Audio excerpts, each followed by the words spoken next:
Gumagawa guys ng sariling multo itong mga DDS. Nako, nakakaloka. Pinaratangan ba naman ang House, ang Congress, ang administrasyon na may nilalakad na impeachment plot dito kay Vice President Sara Duterte? Grabe mga paratang nila, no? Talaga nga namang hindi ko masikmura. Sabi ba naman nila, after the dissemination of the PDP laban, they are now checking their numbers in the House for the next move, impeachment of Vice President Inday Sara Duterte. Yan yung sabi ni Mark Lopez. Hindi lang yan, guys. Si Sas Rogandot pa.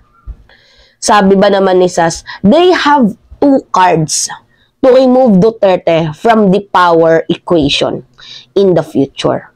Impeachment against Sara and ICC, the father, ICC against the father and the daughter. Enjoy the cake, everyone. So, okay, sa usaping ICC, sa tingin nyo guys, papapasukin ba ni Pangulong PBBM ang ICC sa bansang Pilipinas? Kasi yung kay Dilima pa nga lang na nangyari, di ba? Mayroon na tayong working justice system at nasa unang pahayag na mismo ni Pangulong PBBM na hindi nga pinupursue na pumasok ang ICC sa bansang Pilipinas kasi we have our own justice system. So, bakit pa sila papasok? Pero, hindi pa natin alam yung panahon kasi si Remulla din, sabi niya, pinag-aaralan niya kung papapasukin niya ang ICC. Kasi at the end of the day, decision pa din ho ito ng ating Pangulo. Pero anyway, move tayo sa topic na ICC na yan. Dito tayo sa card na sinasabi nila na impeachment plot para dito kay VP Sara Duterte. So yan ho ang pinapalabas ng mga DDS ngayon. Wow, parang natatakot kayo sa sarili nyong multo ah. Wala namang ginagawa ang House. Walang ginagawa ang Congress sa inyo. Bakit ganyan ho? Ang sinusumbat, lumalabas ng bibig nyo. Ngayon guys, ipapanood ko yung video ni Ka Eric. Alam nyo guys, hindi ko kinukundina itong si Ka Eric kasi maganda naman talaga literal ang kanyang mission at vision when it comes to CPP dito sa mga taga-bundok. Talagang maganda yung kanyang vision na maubos. Wala akong masabi doon. But then, hindi ko naman gusto yung part ni Ka Eric sa kabilang pag-uugali niya na nagbibintang siya without factual basis. Walang sapat na ebidensya, ng bintang lang siya, ng paratang lang siya, nang wala siyang nilalabas na ebidensya, kundi puro lang mga hearsay, sabi ni ganito, ganyan, ayon sa anong narinig ko. So, hindi siya sigurado sa kanyang sinasambit, ngunit subalit datapwat, nagawa niyang mambintang na kesyo may basbas daw ng House itong pinapalakad na impeachment plot para dito kay Vice Presidente Duterte. Anyway guys, alam nyo, itong si Ka Eric, sa mga hindi nakakalam, mahilig siyang manregtag. So, hindi na sa akin din bago kung ang administrasyon, si House Speaker Martin Romualdez or yung mga kasapi ni House Speaker Martin Romualdez na hindi align sa gusto nila ay i-red tag niya din. Kasi nga kung si Cheloy Garafil nga ni-red tag niya na CPP daw, pati itong si Clarita Carlos, 'di ba? Ni-red tag niya. So hindi rin malabo na ang ibang mga tao ay i-red tag niya din. Kagaya ng House, ng Congress, pwede niyang i-red tag yan anytime.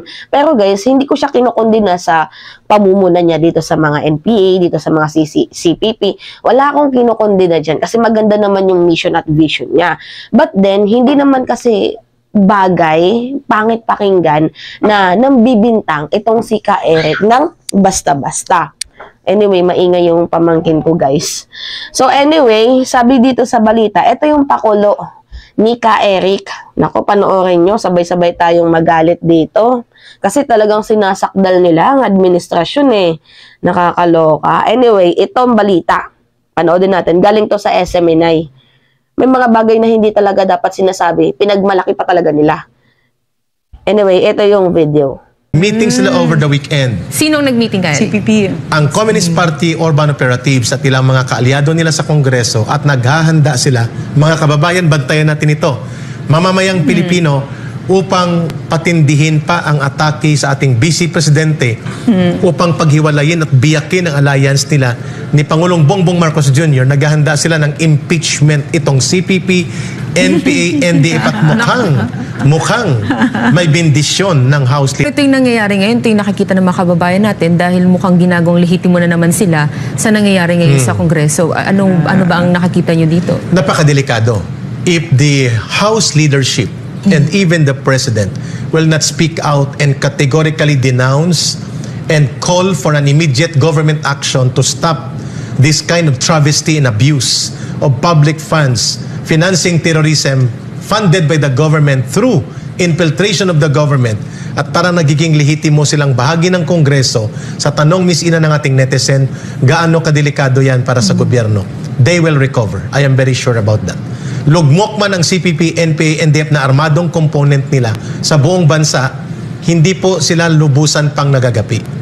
Ito po sana ang panawagan at apila ng mamamayang Pilipino na tutukan po natin.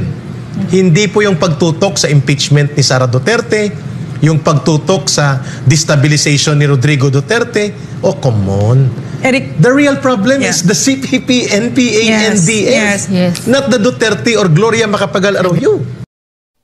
Okay. Nauna niyang paratang is may binubuong impeachment plot dito kay Vice President Sara Duterte na nilalakad ng mga NPA, mga CPP na may basbas ho ng Congress. I mean, may basbas ho ng House. So, sa pangalawa niya ding statement, wait lang, una niyang statement, may basbas daw ng House. So, what does it mean? Ano yung gusto mong ipalabas? Diba? And pangalawa, sabi niya, hindi raw ho problema si Gloria kasi the real problem here daw is mga NPA. So, anyway, yung binanggit niya is konektado pa din sa mga CPP, sa mga NPA na ano, kasi talaga yan yung pinaka, ano niya, mission and vision niya, diba? Kundinahin, mabawasan itong mga taong yan. Pero anyway, hindi naman kasi tama na idagdag mo na hindi problema si naging problema si Gloria, tapos may bendisyon ng Congress ay ng House. Kasi dito sa usapin kay Gloria, 'di ba sabi niya, hindi daw problema si Gloria Macapagal Arroyo, mukhang sip-sip yarn. Kung hindi ka sip-sip, mukhang alam mo yun, may pinapanigan ka or mukhang hindi mo alam yung sinasabi mo.